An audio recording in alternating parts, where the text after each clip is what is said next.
Number 10. My younger sister and I went to McDonald's in Florida during the summer when I was in college and she was visiting me. It was hot, so we went out in tank tops and shorts. It was pretty late, 2 a.m., and we got out of our car to switch places before going into the drive-thru lane. One of the cars that pulled in behind us noticed us and spent a few minutes there waiting at the drive-thru, yelling suggestive comments at us. We ignored them. We paid for our food and got ready to pull out of the parking lot, but somehow the car behind us got to the exit first and blocked it with their car. One of the 4 guys in the car got out of their car and started walking towards us. We noped out real quick. They were blocking the only exit, so I turned the car around and drove out the entrance. They quickly followed. They chased us for about 5 minutes, going full speed across this little town at 2 a.m. I was hoping we'd get pulled over by a cop. This particular town, Fort Myers, had a bridge we needed to cross to get back to my house, so I ran a red light before the bridge and was able to cross the bridge and avoid them. We still don't know what they wanted, but it was definitely one of the scariest experiences of my life. Number 9. I was about 12 when this happened. A friend and I broke into what I remember to be an outdoor salt factory. It had just rained and there was a gigantic pile of sand in the middle of one of the silos. Being the intelligent children we were, we began to dig into the side to make a fun cave. My friend was working on a different spot when the entire mound collapsed on me. I was trapped underneath a few 100 pounds of sand with my feet sticking out. I wasn't super deep and I didn't know how long I'd be underneath that sand, but I remember the darkness and my inability to breathe. I couldn't move and I was scared. Thankfully, my friend ripped through the sand as fast as he could. Between his digging and my frantic scrambling, I was able to escape. I still have nightmares. Number 8. A friend of mine was suicidal and called me for help. She asked why she shouldn't kill herself. I heard her open her silverware drawer and she hung up. I drove as fast as I could to her apartment, convinced her to give me the knife, talked her into going to the hospital, and we were on the highway when she grabbed my steering wheel, yanked, and tried to kill us both. After I got the car under control, I realized that if I pulled over, she might jump out and get hit by another car, and I couldn't call 911 without taking one hand off of my steering wheel. The rest of the drive, I was so full of dread and scared and felt like I was in way over my head. I got her to the hospital. Turns out her blood alcohol was near a fatal level. I have no idea how she was conscious and speaking clearly. I saved her life, but she could have killed us both. Number 7. I'm staying over at a friend's house with another friend of mine, and we are all hanging out in the computer bedroom looking at early 2000s memes or whatever was cool at the time, and her parents are out for the night.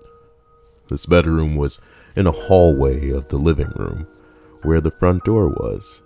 It was the first bedroom in the hallway, then it was the bathroom, then my friend's room at the very end. At some point I walk out of the room, through the living room, to the kitchen. As I was walking to the kitchen, I heard a door shut. When I turned to look, the bathroom door was closed and the light was on. So after getting water or whatever I was doing, I went back and asked if they went to the bathroom. No. So of course, we're all scared shitless and went to investigate. Now, the bathroom door was open, but the light was still on and her bedroom door was shut. Okay. Us being stupid teenagers decide to grab a knife for protection and go in there. We were all standing at the door.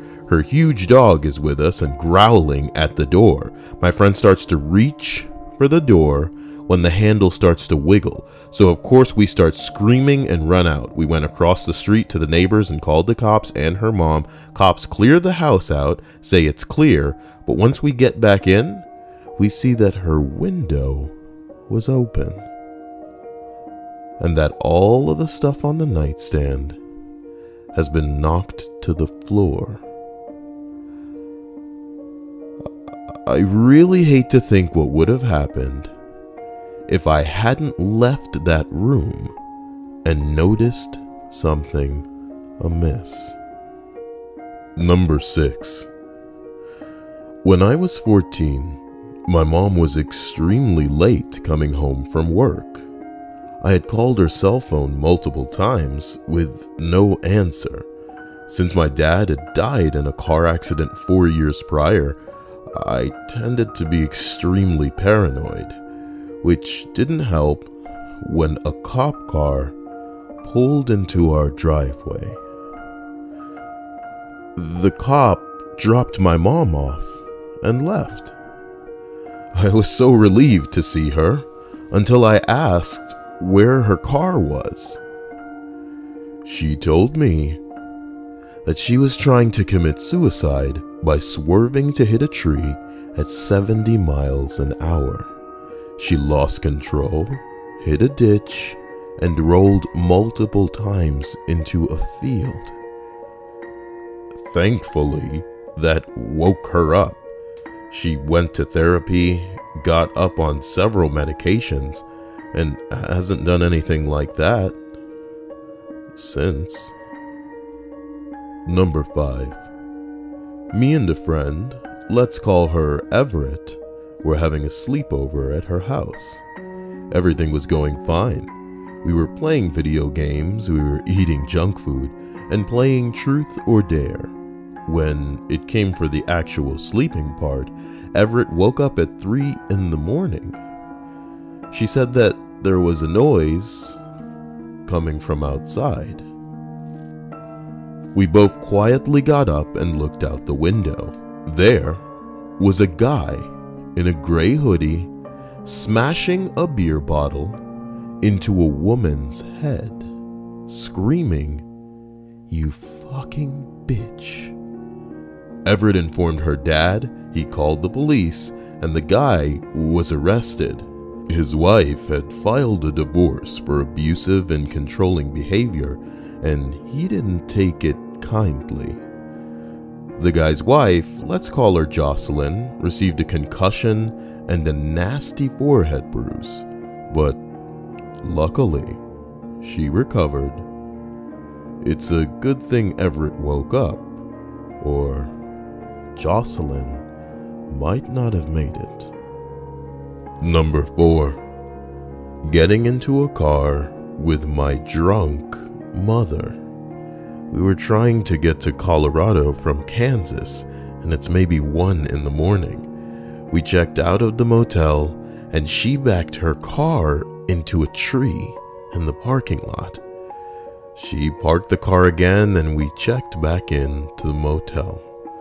I was 6, and if she made it out of that parking lot, I probably wouldn't be here to tell this story. Number 3. My son was born. He made a small whimper and then turned gray. Seconds later, he was surrounded by medical staff who spent a good 30 minutes trying to revive him. He was in the NICU for 3 weeks, where it was determined he had a cardiomyopathy and underdeveloped lungs. Capped off with a very emotional month, my grandmother died the day before he was born, and I almost lost my son before I got a chance to know him.